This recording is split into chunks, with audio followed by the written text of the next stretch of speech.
Well, you're right on time for breaking today. Good evening from where you're watching us from.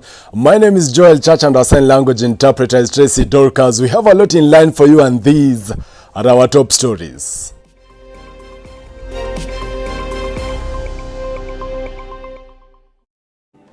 Mount Kenya Foundation says it's here to decide on who to back in the 2022 general elections.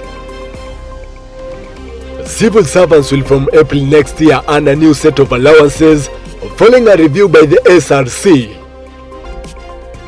Government freezes the contracting of additional independent power producers and orders KPLC to suspend all negotiations on power purchase agreement to lower the cost of electricity in the country.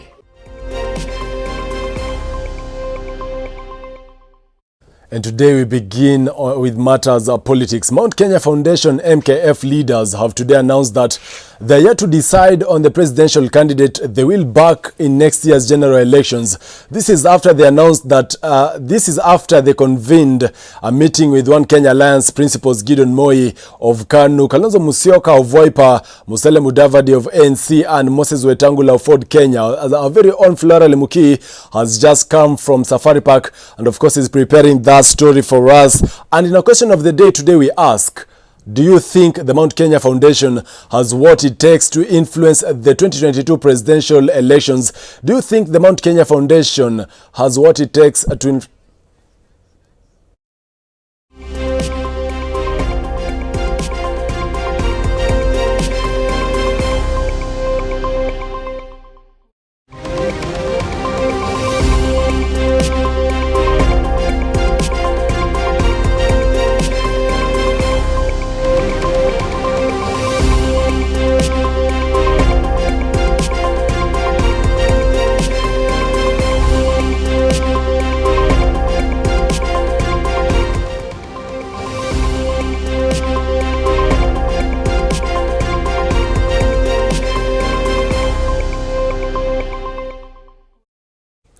Well, you're right on time for breaking today. Good evening from where you're watching us from.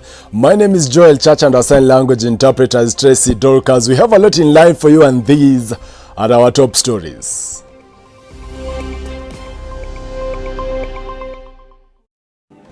Mount Kenya Foundation says it's here to decide on who to back in the 2022 general elections.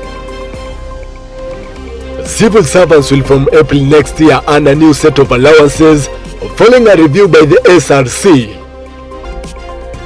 Government freezes the contracting of additional independent power producers and orders KPLC to suspend all negotiations on power purchase agreement to lower the cost of electricity in the country.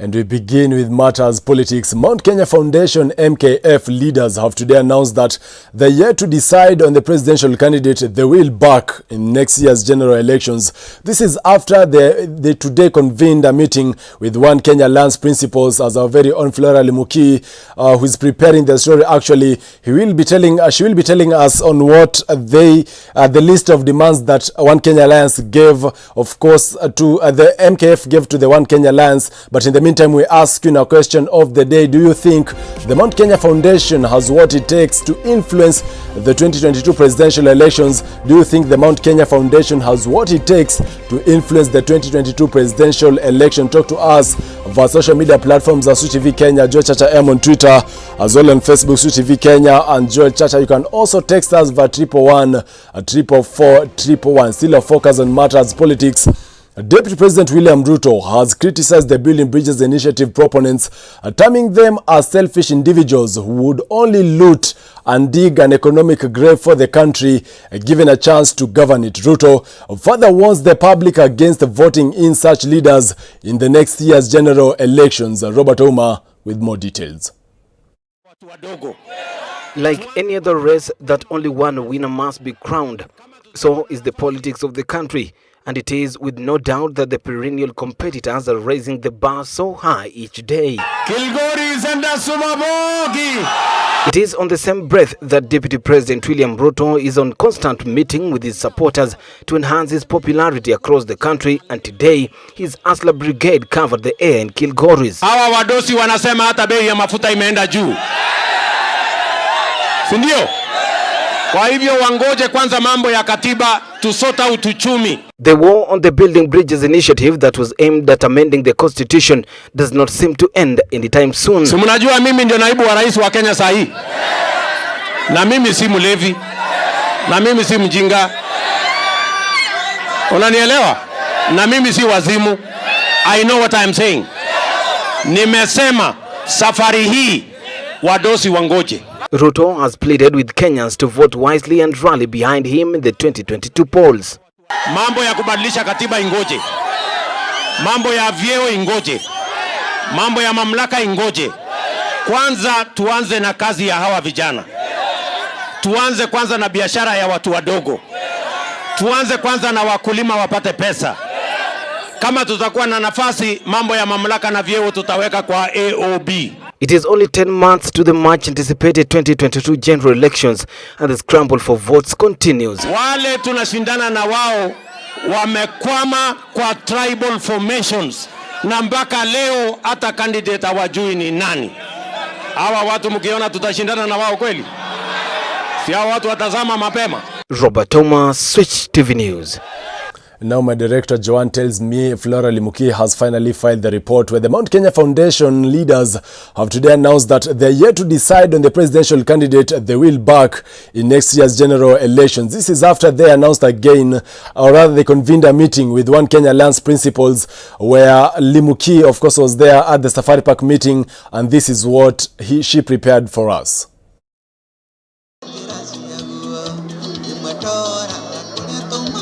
Exactly 10 days after meeting with ODM leader Raila Odinga, the Mount Kenya business moguls have met with One Kenya Alliance presidential hopefuls, that is Kalonzo Musyoka of Wiper, Musalia Mudavadi of ANC, Gideon Moi of KANU, and Moses Wetangula of Ford Kenya.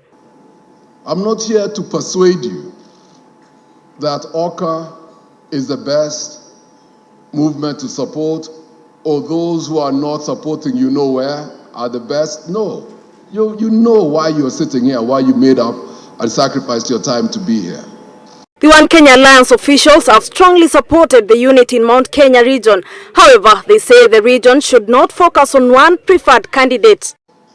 You must be willing, Musalia or Kalonzo or Gideon, to be a president tomorrow, because all of them are being treated equally and fairly.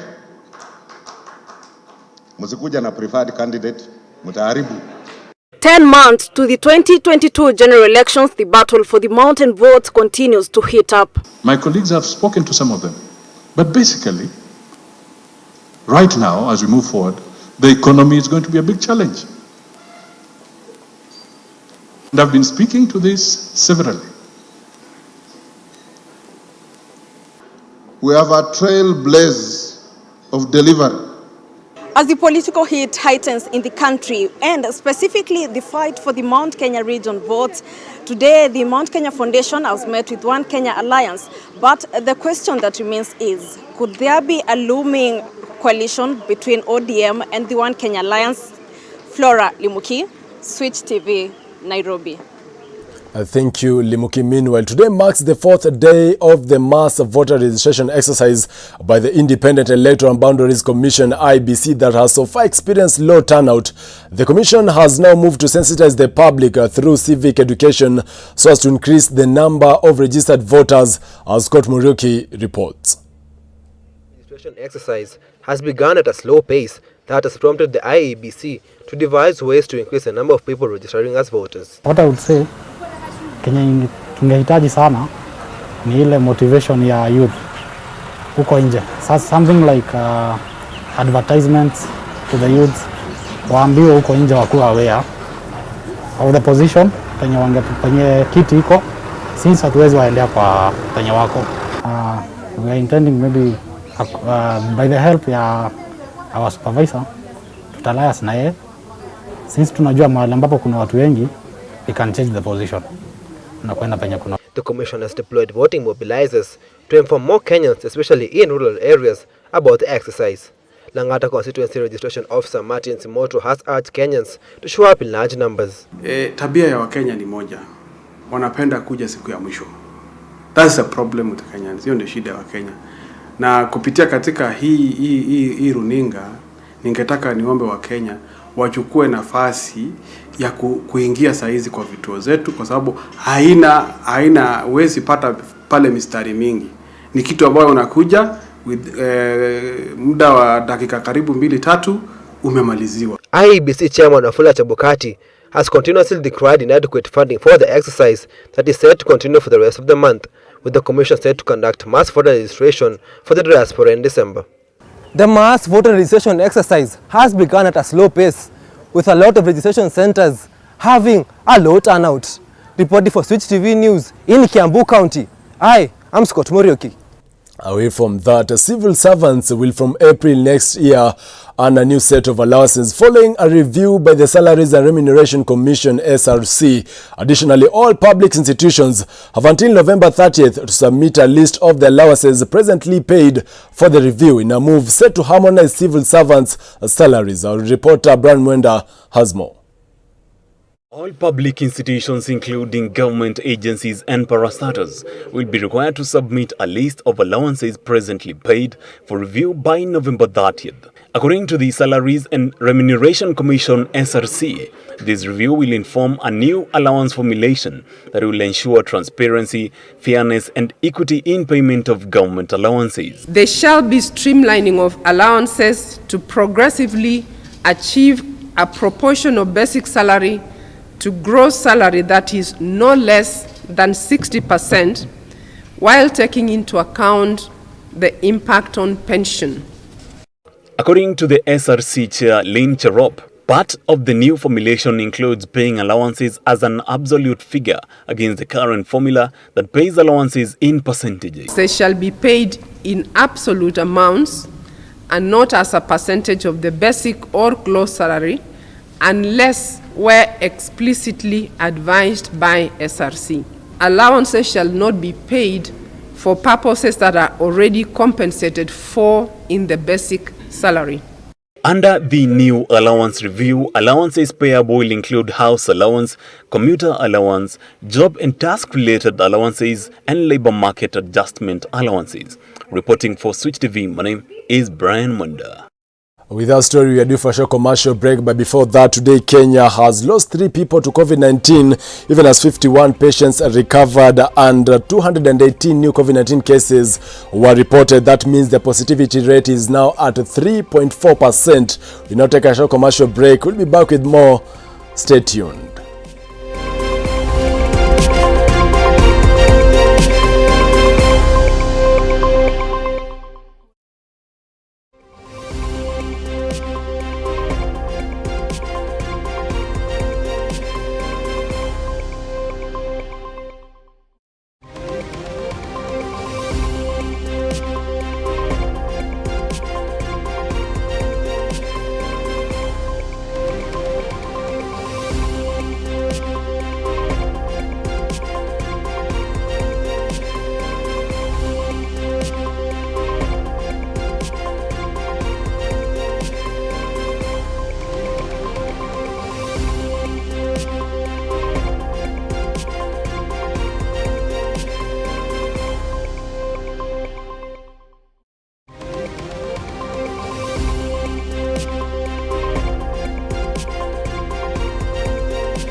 Welcome back to Breaking Today. My name is Joel Church and the sign language interpreter is Tracy Dorcas. Moving on, ahead of the holidays, the government has launched open vaccinations to the public service transport operators from borders, matatus, taxis, buses to trains in a bid to vaccinate 5.8 million Kenyans by Mashujaa Day. Speaking during the launch, the Ministry of Health in conjunction with the Ministry of Transport have announced a plan to introduce cashless PSV services to reduce the levels of contact. Harry Chimea files the report. Vaccination is now open for all public service transport operators, a campaign of hope that the country could open up soon. Matatu sector has suffered. The bus sector, the whole transport sector has suffered. And there is only one way that we can open the economy. We can only open the economy if the positivity rate comes down, and secondly, if we have sufficient vaccinations. During the vaccination exercise at the railways bus station, Transport Cabinet Secretary James Macharia encouraged the move to introduce cashless services. Ukipatiwa pesa, kuna mtu anasema sanitize pesa. Hakuna. Kwa hivyo unachukua tu pesa unaweka kwa mfuko, alafu ukienda nyumbani watoto kila mtu. Kwa hivyo hiyo tutafanya kazi na NTSA kuhakikisha imetekelezwa. With 90% of Kenyans using public service vehicles, thus posing high risk of transmission of COVID-19, the Ministry of Health has urged county governments to conduct vaccination exercise for PSV operators. Ask your friend, wewe umechanjwa?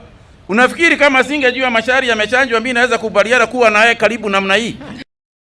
As at now, 4,048,667 people have been vaccinated, and out of those, only 991,360 have received the second jab. Meanwhile, with the positivity rate standing at 3.4%, 218 people have tested positive for the disease, 51 patients have recovered, and 3 patients have succumbed to the virus. Reporting for Switch TV, my name is Harriet Chimea. On to other news, the Kenya Human Rights Watch have called out on the government on the alleged mismanagement of the cash transfer funds meant to cushion Kenyans against the impact of the COVID-19 pandemic. According to Otieno Namwaya, a human rights researcher, the government should continue cushioning Kenyans, stating that COVID-19 is here to stay. Mariam Jahid with the report. On March 2020, the first COVID-19 case was announced. This made the Kenyan authorities to issue directives to combat the COVID-19 pandemic, with measures to curtail the spread of the virus, such as the imposition of a curfew and the directive to work from home.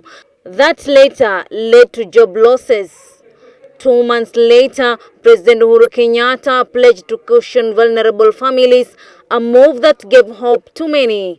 However, 9 months down the line, a report was released on July 21, 2021 by the Kenyan Human Rights Watch, dubbed "We Are All Vulnerable Here," alleging that the 10 billion that was set aside was mismanaged and marred with lack of transparency, questioning the criteria used to come up with the list of beneficiaries.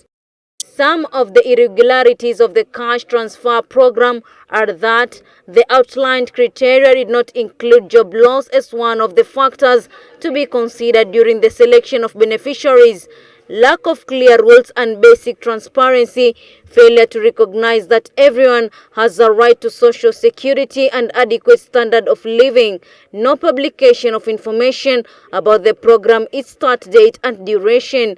The frequency of the transfers also varied. According to Otieno Namwaya, East Africa's Director for Human Rights Watch, the group has demanded to see the list that the government used to disperse the funds and the list submitted to the Auditor General and EACC. It was secret. A lot of the people who are in need never got to know that their people are being registered. They never got a chance to even present their names. And so what we have been trying to do today and before today is to get the government to acknowledge the laws and to initiate investigations into the cash transfer program and ensure that those who are found culpable are taken to court. With the government restrictions still in place due to the rising numbers of COVID-19 infections, many sectors of the Kenyan economy will take longer to recover, and the low-income communities are still in dire need of support. Although the authorities have stopped the cash transfers, the questions still hang uncomfortably in the air for many vulnerable Kenyans, asking when will the pandemic end or will the country return to normalcy? This, even as the next meal for many Kenyans remains not guaranteed. Kenya Human Rights Watch have urged the government to be clear and start investigation on the cash program transfer, who was said to benefit the Kenyans who have been affected by COVID-19 economically, because at least 5% of those people benefited from the program. Mariam Jahid, Switch TV, Nairobi.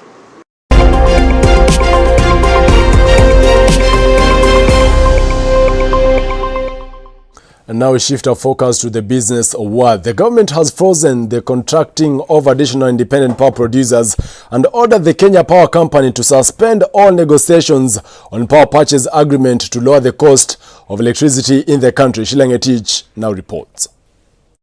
Of existing power purchase agreements at Kenya's electricity monopoly comes after widespread concerns by Kenyans of the high electricity bills, which forced the government to convene an interministerial team to audit and oversight the power distributor. We have suspended any negotiation on any new PPAs. We are going to deal with the PPAs that we have in place. According to Interior CS Fred Matiang'i, KPLC has been running losses, and this has been attributed to poor negotiations and vested interests due to ineffective power purchase agreements. We are going to do a forensic audit of some of our systems and procedures at KPLC. We are working jointly together on an interministerial level to reduce the system losses that we have suffered. In the 2019-2020 financial year, KPLC posted losses of 7 billion before being taxed, while the system losses stood at 23.47%, exceeding the 19.9% limit approved by the Energy and Petroleum Authority, EPRA. This losses incurred being recorded for the fourth consecutive year. Clearly, our bills are unsustainable as they are today. We cannot continue this way. The government now says these reforms will lower the unit cost of electricity bills in the country. Shilangetich, Switch TV. Meanwhile, mobile banking services faced a technical hitch, halting accessing of all transaction services from banks to their M-Pesa accounts. Customers banking with major banks, including KCB, Equity Bank, Standard Chartered, and NCBA, were mostly affected. The business-to-business glitch post-April has affected customers, accused banks of poor handling of customers, especially when businesses are celebrating Customer Service Week.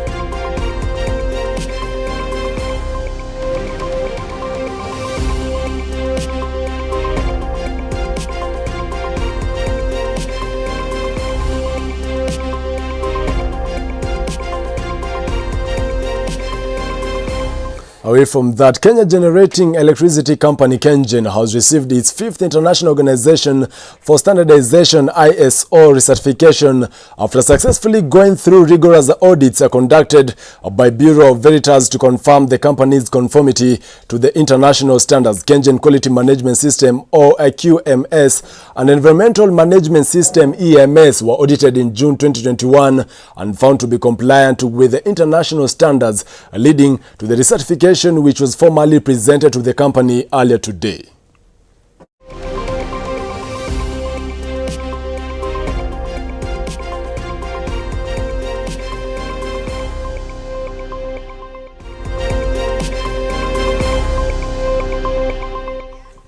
Time to now get sporty. Harambee Stars will lock horns with Mali tonight at exactly 10 p.m. East African time in their Group E 2022 Qatar Africa World Cup qualifiers. Stars hope to triumph against Mali, this being Engine's Firat's litmus test following his appointment as Harambee Stars head coach. Kenya will have the services of appointment Michael Olunga, who recently bagged 5 goals in a single encounter, as Abud Omar makes a maiden return to the national team, a major boost for the backline.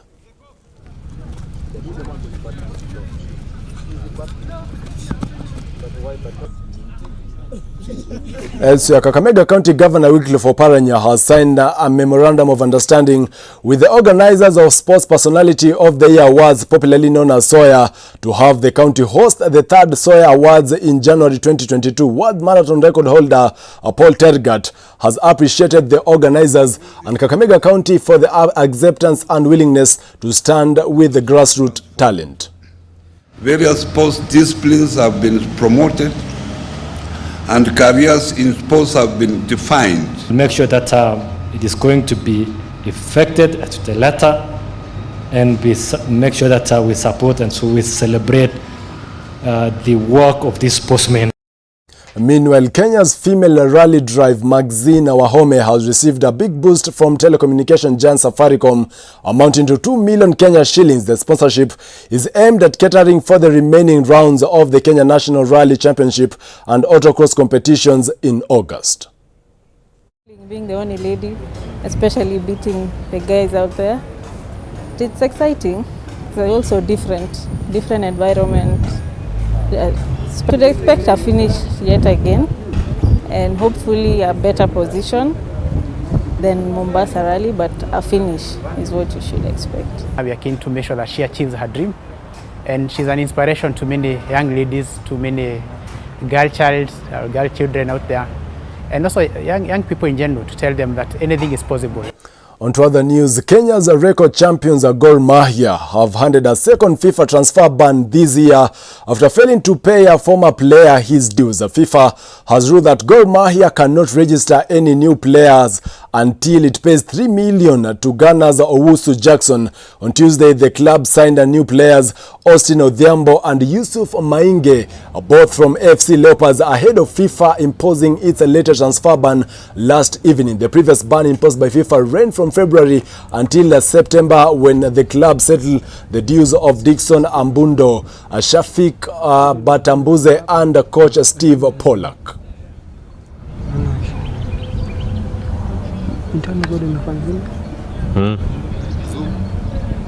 Ndo mwisho.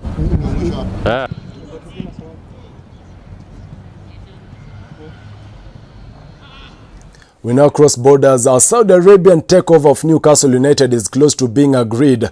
Approval from the Premier League is yet to come, hours after a consortium proved the Saudi Arabia state would not have the control of the club. Instead, the